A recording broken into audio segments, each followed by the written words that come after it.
आज Doubtnut app download करें। Doubtnut पर अपने सभी गणित, रसायन विज्ञान, भौतिक विज्ञान और जीव विज्ञान के डाउट्स का करो सफाया। बस प्रश्न की फोटो खींचो, एक ही प्रश्न को क्रॉप करो और तुरंत वीडियो सोल्यूशन पाओ। अभी डाउनलोड करें। प्रक्षेप्य गति में कण का वेग पहला सदा त्वरण के लंबवत होता है, दूसरा कभी भी त्वरण के लंबवत नहीं होता है, तीसरा त्वरण के लंबवत सिर्फ एक क्षण को होता है, त्वरण के लंबवत दो क्षणों पर होता है। तो देखिए दोस्तों, इस प्रश्न को समझने के लिए पहले एक चित्र बना लेता हूं मैं। देखिए दोस्तों, यहाँ पर मैंने एक चित्र बनाया है। मान लें ये हमारा जो बिंदु O है दोस्तों, ठीक है। ये हमारा x दिशा है दोस्तों, ठीक है, क्षैतिज दिशा हम लोग बोलते हैं। और ये हमारा y दिशा है, ऊर्ध्वाधर दिशा, ठीक है दोस्तों।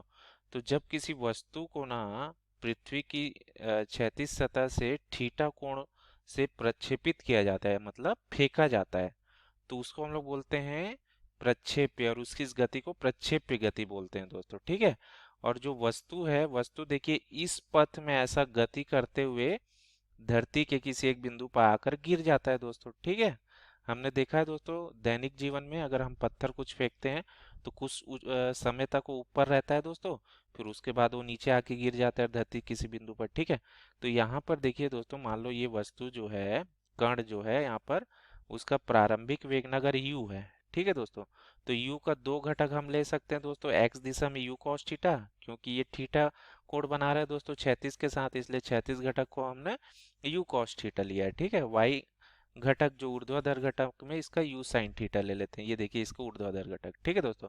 अब देखिए दोस्तों, जब ये आगे बढ़ते जाता है, जैसे हम ये जो पथ मिला है दोस्तों, इसको ना परवलयकार बोलते हैं दोस्तों, ये परवलय का बनता है ना। इसका पथ जो है परवलय जैसे दिखता है, इसलिए इसको परवलय का पथ बोलते हैं।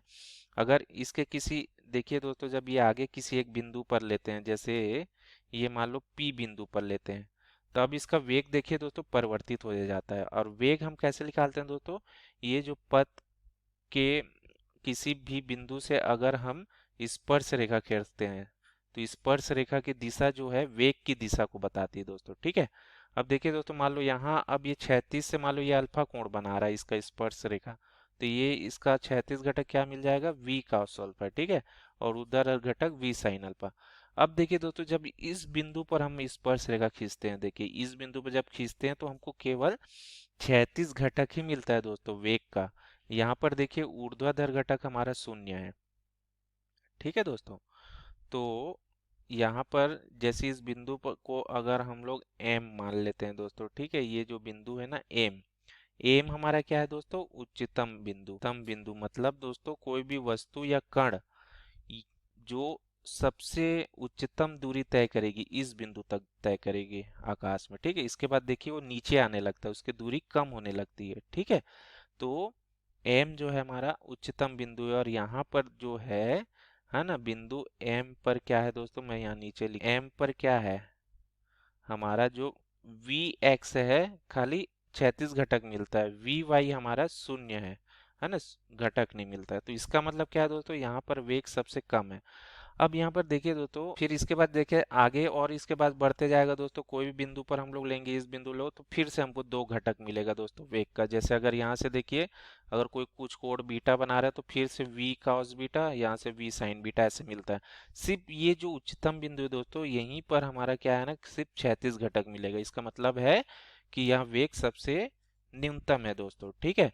अब यहाँ पर देखते हैं दोस्तों त्वरण पर क्या प्रभाव पड़ा, देखिए त्वरण क्या होता है दोस्तों, जब हम धरती से ऊपर जाते हैं दोस्तों, है ना, तो गुरुत्वीय त्वरण काम करता है दोस्तों, क्योंकि पृथ्वी जो है गुरुत्वीय बल लगाती है दोस्तों, हमको पता है।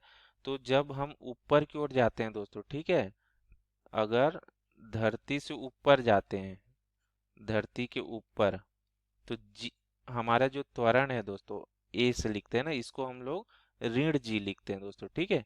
नीचे जाते हैं तो त्वरण को क्या लिखते हैं, धनात्मक लेते हैं दोस्तों, ठीक है। तो त्वरण की दिशा जो होती है दोस्तों, ठीक है, जब ऊपर जा रही है तो त्वरण, देखिए वेग में परिवर्तन क्या हो रहा है दोस्तों, नीचे की ओर हो रहा है ना। तो त्वरण की दिशा देखिए इसके नीचे की ओर रहेगी दोस्तों, ठीक है, हमेशा जो है ऊर्ध्वाधर नीचे की ओर होगी। जब हम लोग देखेंगे दोस्तों यहाँ पर, तो ये इस बिंदु पर जैसे त्वरण है दोस्तों, ठीक है, हमेशा देखिए दोस्तों यहाँ पर जो वेग से देखिए यहाँ पर कोण जो रहेगा अलग बनेगा दोस्तों। लेकिन जब ये उच्चतम बिंदु पर हम देखते हैं दोस्तों, तो त्वरण देखिए, त्वरण हमेशा नीचे बनेगा दोस्तों। त्वरण की दिशा हमेशा नीचे रहेगी। ये हमारी क्या है, त्वरण की दिशा। और इस दिशा में वेग का घटक एकदम क्षैतिज मिला है दोस्तों, तो यहाँ पर देखिए दोस्तों 90 डिग्री मिलेगा। बाकी किसी जगह पर हम देख सकते हैं दोस्तों, जो वेग है त्वरण के साथ 90 डिग्री नहीं बनाएगा।